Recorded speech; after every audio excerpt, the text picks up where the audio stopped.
Olá, tudo bem?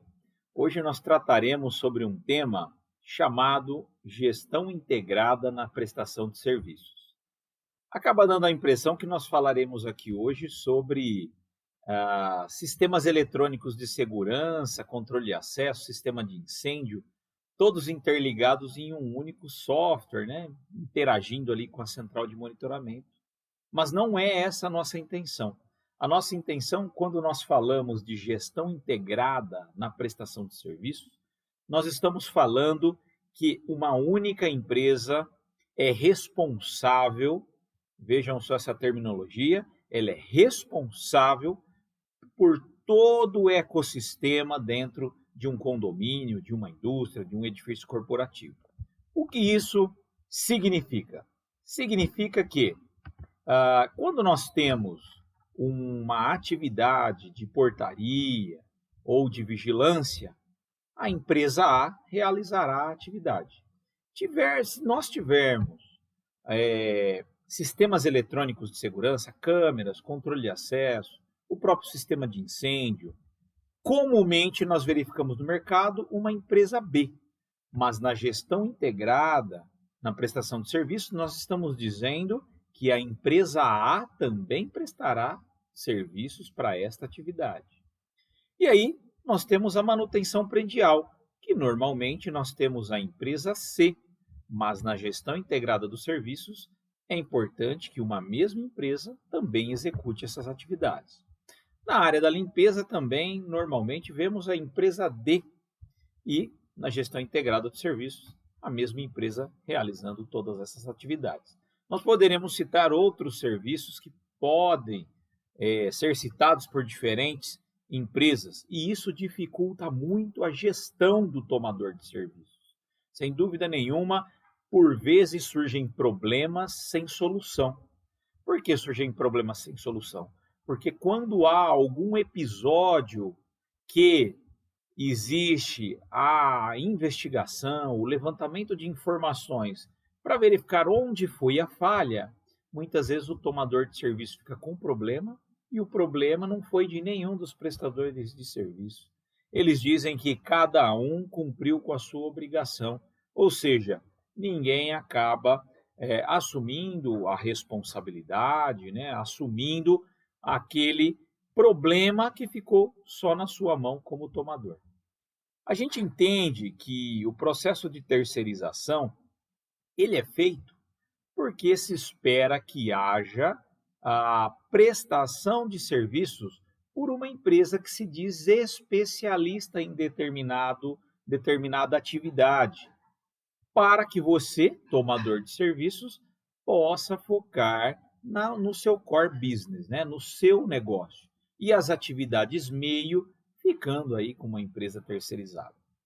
A gente sabe que hoje até a atividade fim pode ser terceirizada, mas independente disso, normalmente verificamos as atividades meio sendo terceirizadas. Agora, por que contratar dezenas de empresas para executarem atividades? E por que não contratar uma empresa que tenha todo esse ecossistema que nós estamos aqui demonstrando? Vejamos o que normalmente nós ouvimos, né? Por que este modelo permanece? Então, porque eu não quero depender de um fornecedor. Mas o problema de depender de um fornecedor é um só. Caso este fornecedor não honre com as suas obrigações, aí sem dúvida nenhuma, você como tomador de serviços será solidário em toda a dívida para pagamento, por exemplo, desse pessoal, caso a empresa venha a encerrar as suas atividades. Nós temos aqui também a prestação de serviços que muitas vezes o tomador entende ser ineficiente.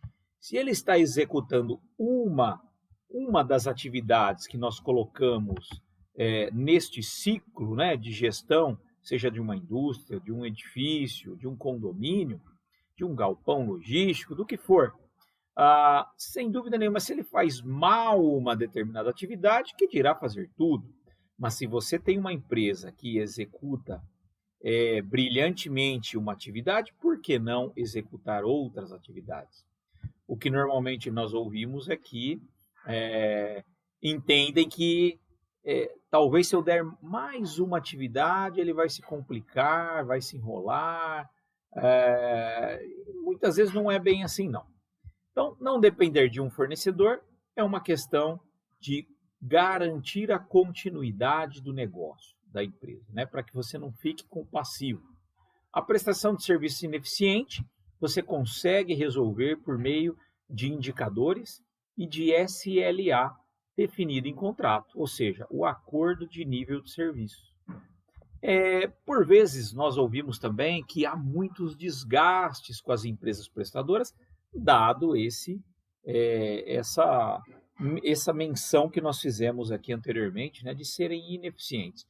E muitas vezes fica o gestor tomador do serviço, o gestor do contrato, acaba fazendo gestão das pessoas, dos processos, dos procedimentos, e isso também, por vezes, gera uma série de desgastes, acaba fazendo com que haja acúmulo de atividades por parte do tomador, que está fazendo, na verdade, gestão do prestador, da pessoa, verificando se chegou no horário, se o uniforme está gasto, e não é bem a atividade do prestador. Isso também é uma justificativa para que este modelo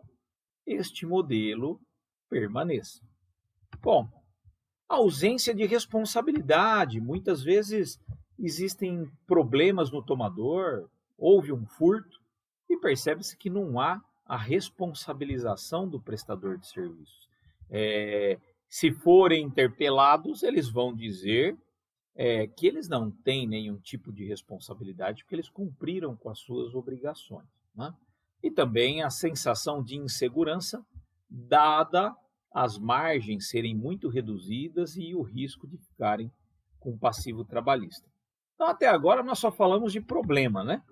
Então, existem dezenas de empresas para cumprir uma atividade meio e essas são algumas das inseguranças relatadas pelos tomadores de serviço.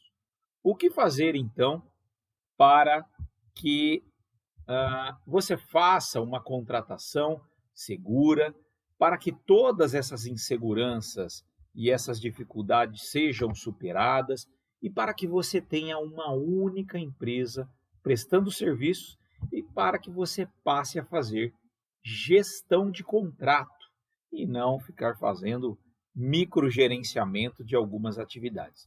Então eu vou te contar isso na próxima videoaula. Não perca, assista com a gente. Muito obrigado, grande abraço, até o próximo vídeo. Valeu!